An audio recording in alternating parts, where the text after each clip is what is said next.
no milk? Oh well. Okay. Diana's kind of camera shy. Yeah. Hey there. I'm author Sarah A. Chrisman. I'm Gabriel Chrisman. And today we're going to talk to you about the idea that faster does not necessarily equal better. This is a really sort of fundamental assumption that's gotten built into modern life through sort of a long and pernicious pathway. Well, I guess the easiest thing to trace it back to is the Industrial Revolution, where the old artisan culture was being replaced by the mechanized conveyor belt culture. Even before the conveyor belts, the mill, the factory. Yeah, even before the conveyor belts. But yeah, the artisan culture and cottage industries being replaced by the factory culture and factory industries. And then by the turn of the 20th century, you had something coming in called Taylorism. The first efficiency experts and industry consultants. Right. Now, if you've ever read Cheaper by the Dozen, you can think of this in terms of that family in the book where the father was controlling his children so strictly and controlling literally their every movement to the point where he was dictating how they took a bath because he wanted them to take a bath in the most efficient way possible, the fewest motions possible to take a bath. And everything in their life was this restricted and this controlled and this dictated. And that was only a little bit a satire. The only thing that made it a satire is that they were showing this in a family life situation instead of in a factory. But exactly that type of behavior was exactly what was going on in factories at the time. Right. Mm-hmm. Where the workers were being dictated to, you must do these specific motions and this specific number of these motions every time the item on the conveyor belt comes to your spot. They were being mechanized the same way that the whole factory had been mechanized. Right. This idea that you can mechanize humans and that you should mechanize humans. And it definitely increased the efficiency of factories, but it also really diminished the quality of life of the people who were having to behave that way. Well, it dehumanized them. Exactly. It really did. It was a very strong effort to turn humans into machines, quite literally. Mm-hmm. And in the process, not only was the quality of life for the workers diminished, but the product was diminished. And when speed was emphasized over quality and low price was emphasized over quality, everyone ended up losing because we all became accustomed to lower quality products and things that wore out or broke and things that couldn't be easily repaired anymore and things that in many cases were not as beautiful or ornamented as the things that had been made before. Right, because it was more efficient to make them that way. Correct. And they sold that efficiency as being such a good thing that it made up for all of those other losses. Right. And they even sold the lack of ornamentation as, oh, this is more modern. This is better. Streamlined. Easier to clean. Right. A variety of other things they emphasized to try to make up for the loss. Right. And in the process, a lot of attitudes changed, and this concept that efficiency über alles is always the most desirable thing came out, and that is still plaguing the world today. I'm not going to limit it to just one culture and say it's still plaguing America. No, it's everywhere. Yeah, it's everywhere, and we're all paying the price for it. I think the latest incarnation of this mentality is so many people thinking that AI is going to solve all their problems because it makes everything so efficient that, children don't have to learn anything anymore because you just plug things in, you plug prompts into AI. Children don't have to learn to do math, they don't have to learn their times tables anymore. Right. They don't have to learn to write a paragraph because you just plug a prompt into AI and it's more efficient than sitting down for an hour and doing it. And this is one of the cases in which it's really that idea that efficiency is an unquestioned good that has just become assumed in a lot of world culture these days, modern culture, is just flat out wrong when it comes to a lot of human priorities. There are so many things that require time, that require a slower method of doing it, or that you get a radically better outcome from taking your time and from working with something and giving your brain time to absorb. This is, of course, reading is a big one of these. Yes, there's faster ways to get a discrete nugget of information, but there's no better way to understand a subject than to take time and read a book on it. There is, if you just count all that information as little discrete facts and nuggets of information that don't connect to each other, sure, you can sort of bring each of those up quickly when you need to retrieve them, but it doesn't give you an understanding of how these things interconnect. It doesn't give you a context with which to then understand the information or build new information or understand connections between subjects that aren't being presented as being connected. Right. So these are things that absolutely take time, and they're one of the things that AI, or just even looking at information as discrete facts that can be quickly called up and dismissed, that sort of whole perspective on it doesn't take that into account. And it runs the risk of believing that all that, sort of coming up with the idea or the feeling that all this information is simply trivial, that it's all just these little things that don't have to interconnect to each other. And that means that people lose the whole picture. They lose the big picture and understanding of networks of information and the interrelatedness of all of these subjects. And those things are absolutely key and important for understanding in a world that is more interconnected and overlapping and complex. And when you understand information as networks and connections, then you can see how other things come in. And if you know the past, you can predict the future. Because if you see how things have connected before, you can predict how they will connect again. Now, back to the idea of faster does not equal higher quality. I think a good illustration of that we've all experienced is a factory-made microwavable meal versus a homemade meal. I think we all know the difference there. And the difference in care that's been taken to produce those leads to a difference in quality. And yes, there's more variability. Your home-cooked meal is going to be wildly variable depending on the cook and the ingredients and everything else. It will not be factory consistent. But that's a good thing. That is a good thing because it allows for the possibility of a truly great meal, which a factory-produced, totally consistent, low quality is not going to give you that possibility. And that same sort of analogy is true in many other types of human creations and human products. And honestly, when it comes to education too, a sort of mass-produced factory assembly line concept of education, which is all of very low quality, doesn't give certain students the possibility of excelling. Right. It doesn't give the possibility of maybe learning something that isn't, necessarily laid out on the test. And the argument that, not every student can necessarily excel is not an excuse for forcing every student into a state of mediocrity. The idea that not everyone is going to be the top of their class is not an excuse for forcing everyone beneath the lowest level of the class. Absolutely.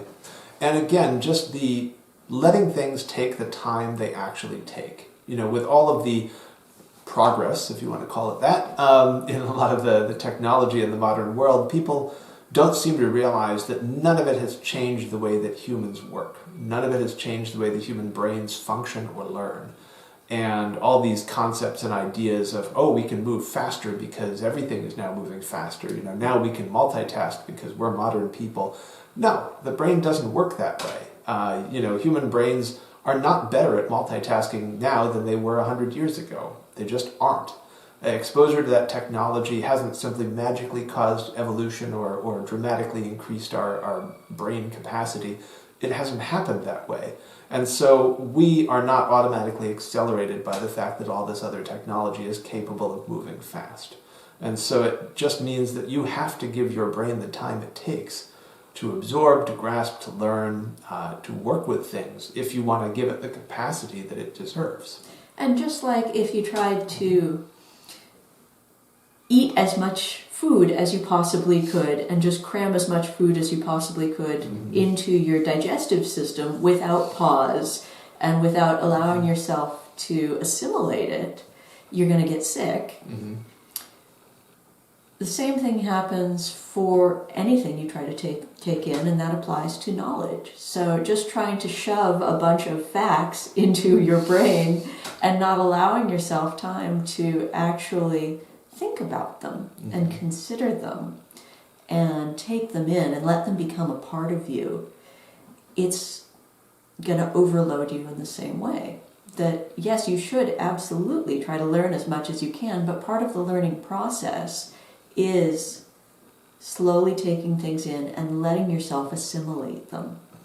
And connect them to other knowledge and basically make an understandable story of all of it in your own head, a narrative that your brain can really comprehend and remember much better than it can remember independent, disconnected facts.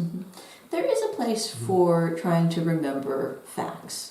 It's useful to know what the capital of our nation is, and I was absolutely appalled when I found myself talking to an American teenage boy who had never lived anywhere else besides America. His parents were American. I believe his grandparents were American too, but I hadn't met them. He did not know that our nation's capital is Washington, D.C., and he was a teenager in high school.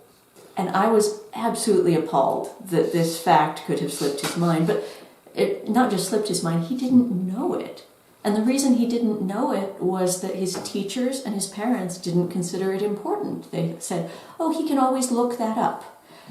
And I was appalled at that sort of idea that you don't need to know these basic things about our world because, oh, well, you've off-sourced those to a machine. Yeah, it's a problem to externalize a bunch of memory because the fact is that it's only when you have these facts and this data and this information internalized that your brain can actually use that as a building block to build other information.